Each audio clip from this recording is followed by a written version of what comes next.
ውድ የዚህ ዩቲዩብ ቻናል ቤተሰቦቼ እንደምናችሁ። በዛሬው ቪዲዮ ደግሞ የምናየው ስለ ሶስት ነገሮችን ይሆናል ማለት ነው። ስቲኒድ ምንነት፣ የስቲኒድ ሌቭሎች እንዲሁም ስቲኒዶችን ለምን ወርዱብና የሚሉትን በዛሬው ቪዲዮ የምናየው ይሆናል። ይህን ቪዲዮ እስከ መጨረሻው የምታዩት ከሆነ በደንብ ስለ ስቲኒድ የምታውቁ ይሆናል ማለት ነው። ይህን ቪዲዮ ከመጀመሪያ ላይክ፣ ሰብስክራይብ በማድረግ እንጀምራለን ማለት ነው። አሁን ቀጥታ ወደ ቪዲዮ ይመቻችሁ። እሺ አሁን ወደ ፕላትፎርሙ ገብተናል። ሪዋርድ ውስጥ ገብተን እያንዳንዱ ነገሮች የምን ይሆናል። ማወቅ ያለባችሁ ነገር ግን ቢኖር ይሄ ስቲኒድ የምንለው ለሴቶች ብቻ ነው የሚሰራው፣ ለወንድ አይሰራም። ስለዚህ አካውንት ቀይረን ማሳያችሁ ማለት ነው። አሁን ሪዋርድ ውስጥ ገብተን እያንዳንዱ ነገር አንድ ባንድ የምን ይሆናል ማለት ነው። እሺ እያስገባን ነው። አሁን እዚህ ጋር እንደምታዩት ሩላለች ስቲኒድ እዚህ ጋር የምናይበት እሱ ጋር ገብተን እያንዳንዱ ነገር ምን ይሆናል ማለት ነው። እዚህ ጋር ምንድነው ስቲኒድ የሚሉትን ስናይ መጀመሪያ ስቲኒድ ማለት በዚህ ፕላትፎርም ሴቶች ልጆች የሚያገኙትን ይችን አንድ ሰዓት ነው የምታዩት። የሚያገኙት አንድ ሰዓት ላይ ብለ ቁጭ ነው የሚያገኙት አንድ ሰዓት ሪዋርድ፣ እሱን ወደ 3000 ወደ 5000 የሚያሳድጉበት ነው። ይህም ፕላትፎርሙ ሴቶችን ለማበረታታት ያዘጋጀው ነው ማለት ነው።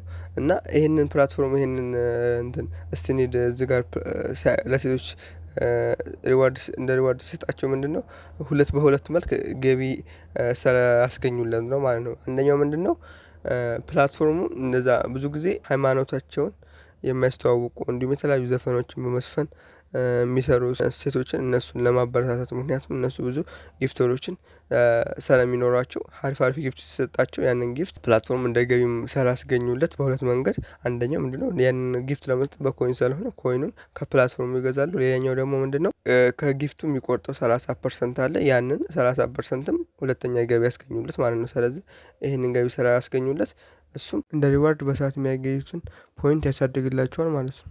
እናም ስቲኒድ የምንለው ባጭሩ ይሄ ነው ማለት ነው። ፕላትፎርም ገቢ ስላገኘበት ነው ስቲኒድ ለሴቶች የሚሰጣቸው ማለት ነው። እናም ዋናውም አላማው አርት ለሚያሳዩን ዘፈን ሊሆን ይችላል፣ የተለያዩ ሃይማኖቶችን ባህላቸውን በማስታወቅ ሰዎችን ኢንተርቴት በማዝናናት ለሚሰሩ ሰው ጊፍተሮችን ስለሚስቡ በቀላሉ ለእነሱን ለማበረታታት ነው ማለት ነው ዋናው ስቲኒድ ጥቅሙ። በሁለተኛነት ደግሞ የምናየው የስቲኒድ ሌቭሎችን ይሆናል። ስቲኒድ ሌቭል እንዴት ነው ከ3000 ወደ 5000 በምን አይነት ኢንካም ስናገኝ ነው ሌቭላችን ወደ 3000 ወደ 5000 የሚያደርገው የሚሉትን በሁለተኛነት የምናይ ይሆናል ማለት ነው። እሺ አሁን ከዛ ቪዲዮን ላይክ፣ ሰብስክራይብ ያደርጋል። እዚህ ጋር እንደምታዩት ወደ 10 ሌቭሎች አሉት። 10 ሌቭሎች አሉት። እያንዳንዱ የመጀመሪያው ኤል ነው፣ የመጨረሻው ደግሞ ማክሲመም ኤስ የሚባለው ነው። ወይም ሰዓት እስከ 70,000 የምናገኝበት፣ እንዲሁም የመጀመሪያው ሚኒመሙ በሰዓት 3000 የሚገኝበት ነው። እና እያንዳንዱ በሰዓት 3000 ለማግኘት ምን ያስፈልጋል? የሚያስፈልገን ምናል 150,000 ፖይንት ያስፈልገናል። ከዚህ 150,000 ፖይንት ገቢ ስናገኝ ይሄ ፕላትፎርም 3000 በሰዓት እከፍላቸዋለሁ ይላል። እንዲሁም ወደ ኤች ለማድረግ ደግሞ እሱ ጋር 300,000 ፖይንት ኢንካም ማስገባት አለበት። 300,000 ኢንካም የምናስገባ ከሆነ ወደ 5,000 በሰዓት ከፍ አደርጋቸዋለሁ። እንዲሁም ጂ ላይ ለመሆን እስከ 900,000 ነው። 900,000 ፖይንት የምናስገባ ከሆነ እሱ 9,000 በሰዓት እሰጣችኋለሁ ይላል። እንዲሁም ኤፍ ላይ ደግሞ 1.2 ሚሊዮን የምታስገቡ ከሆነ ኢንካም ፖይንት እኔ በሰዓት 12,000 እሰጣችኋለሁ ይላል። እንዲሁም ኢ ላይ ደግሞ ለመለስ 2 ሚሊዮን የምታስገቡ ከሆነ ኢንካም እኔ 18,000 በሰዓት እከፍላችኋለሁ ይላል። እንዲሁም ዲ ላይ 4 ሚሊዮን የምታስገቡ ከሆነ እኔ 28,000 በሰዓት እሰጣችኋለሁ ይላል። እንዲሁም ሲ ላይ ደግሞ 7 ሚሊዮን የምታስገቡ ከሆነ 35,000 የምሰጣችሁ ይሆናል ይላል። እንዲሁም ቢ ላይ ደግሞ 10 ሚሊዮን የምታስገቡ ከሆነ እኔ 40,000 በሰዓት እሰጣችኋለሁ። እንዲሁም ኤ ላይ ደግሞ 22 ሚሊዮን የምታስገቡ ከሆነ እኔ 50,000 እሰጣችኋለሁ። እንዲሁም የመጨረሻው ኤስ የምንለው ሱፐር የምንለው እሱም 50 ሚሊዮን የምታስገቡ ከሆነ እኔ 70,000 በሰዓት እሰጣችኋለሁ ይላል ማለት ነው። ስለዚህ የስቲኒድ ሌቭሎች ይሄን ይመስላሉ ማለት ነው። እንደምታዩት 10 ሌቭሎች አሉ። እያንዳንዳቸው ሌቭሎች የሚሰሩት ለ7 ቀን ብቻ ነው። ለምሳሌ አሁን እዚህ ጋር ብንወስድ ኤል ላይ 150,000 ፖይንት በ7 ቀን ውስጥ ሜክ ካረግን በቀጣዩ 7 ቀን ውስጥ አሻሽለን ወደ 300,000 ማንገባ ከሆነ መልሶ ወደ 1,000 ነው የሚያወርድ። ስለዚህ ስቲኒድ በ7 ቀን ብቻ ነው የሚሰራው። እንዲሁም በ7 ቀን ውስጥ ማሳደግ አለባችሁ። ኤል ከነበራችሁ ወደ ኤች ከነበራችሁ ለጂ ማትሄዱ ከሆነ ያወርዳችኋል። ለምሳሌ በ7 ቀን ውስጥ 150,000 ያገኛችሁ 3,000 ተከፋይ ሆናችሁ፣ እንዲሁም አሳድጋችሁ አሁንም በ7 ቀን 300 አሳድጋችሁ 300,000 አግኝታችሁ ወደ 5,000 ያደርጋችሁ። ግን ከዛ 300,000 ወደ 900,000 ያደርጋችሁ 900,000 ወደ 1 ሚሊዮን 1.2 ሚሊዮን ማሰሩ ከሆነ መልሶ ወደ 300,000 ያወርዳችሁ። አሁን መልሶ 300,000 የማታገኙ ከሆነ ወደ 150,000 ያወርዳችሁ። 150,000 መልሳችሁ የማታስገቡ ከሆነ መልሶ ወደ 1,000 መልሳችኋል በሰዓት። ስለዚህ እዚህ ጋር በ7 ቀን ውስጥ ለምሰራው ሌቭላችሁን የምታገኙትን ኢንካም በዚህ በሌቭሉ መሰረት ማሳደግ መቻል አለባችሁ። አለበለዚያ በ7 ቀን ውስጥ የማታሳድጉት ከሆነ መልሶ ያወርዳችኋል ማለት ነው። ከ3000 ከነበራችሁ ወደ 1000፣ 5000 ከነበራችሁ ወደ 3000 ያወርዳችኋል ማለት ነው። ስለዚህ ይሄንን ከግምት ውስጥ አስገብታችሁ ነው መስራት ያለባችሁ ማለት ነው። እዚህ ጋር ደግሞ እንደ ማሳሰቢያ ልነግራችሁ ፈልገው ምንድነው ብዙ ጊዜ ስትኒድን ለማግኘት ብለው ወይም 3000 ተከፋይ ለመሆን ብለው ምን ያደርጋሉ ሴቶች የሚሰሩት ስህተት አለ።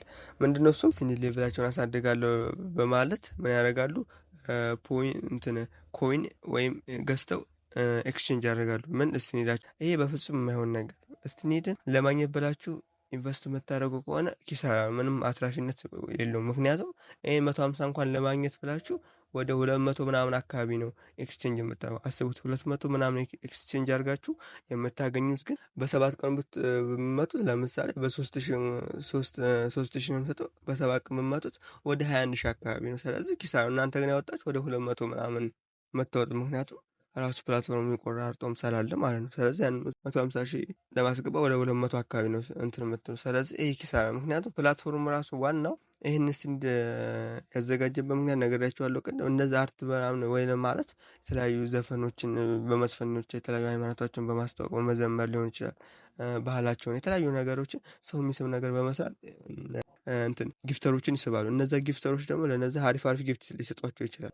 በነዛ ጊፍት ሲሰጧቸው ፕላትፎርሙ ገቢ ስላስገኘ በነዛ ልጆች ምክንያት ምን ያደርጋል ስትኒድ አዘጋጀ ማለት ነው። ስለዚህ ስትኒድ ዋናው የተዘጋጀበት ዓላማ ለዚህ ነው ማለት ነው። ስለዚህ እንጂ ስትኒድ እንደምታስቡት ሰጥቶ መቀበልም ማለት ነው፣ ከግምት ውስጥ ማስገባት አለባችሁ። ስለዚህ አሁን ምንድነው የምናየው በቀጣይ ደግሞ ለምንድነው ሶስተኛነት ደግሞ የምናየው የመጨረሻው ስትኒዳችን ለምን ይወርድብናል የሚሉትን ነው።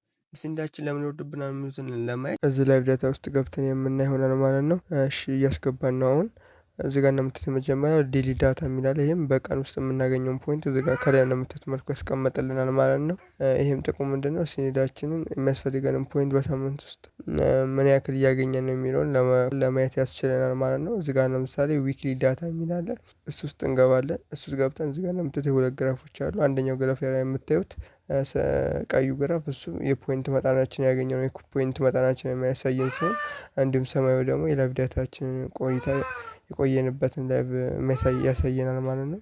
እናም የዚህ ቀይ ግራፍ መውጣት መውረድ ከስትኒዳችን ጋር ቀጥተኛ ግንኙነት ያለው፣ ምክንያቱም ይህ ግራፍ እያደገ በሚሄድበት ጊዜ ስትኒዳችን በዛው ልክ እያደገ ነው የሚሄደው፣ እንዲሁም ዝቅ እያለ ሲሄድ ስትኒዳችን በዛው ልክ እየወረደብን ነው የሚሄደው። ምክንያቱም ይህ ግራፍ የሚያሳየን በሳምንት ውስጥ ያገኘነው የፖይንት መጠናችንን ነው የሚያሳየን። ይህም የፖይንት መጠናችን ለስትኒዳችን ሌቭሎች ማደግ በጣም ወሳኝ ነው፣ ቀደም አይተነዋል። ስለዚህ ላይቭ ዳታችሁ ውስጥ እየገባችሁ ያገኛችሁትን በሳምንት ፖይንት በማየት ማደጉንም ማውረዱንም ቼክ ማድረግ ትችላላችሁ ማለት ነው።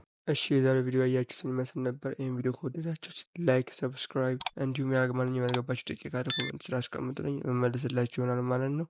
በቀጣይ ቪዲዮ እስከምንገናኝ ድረስ ይመቻችሁ።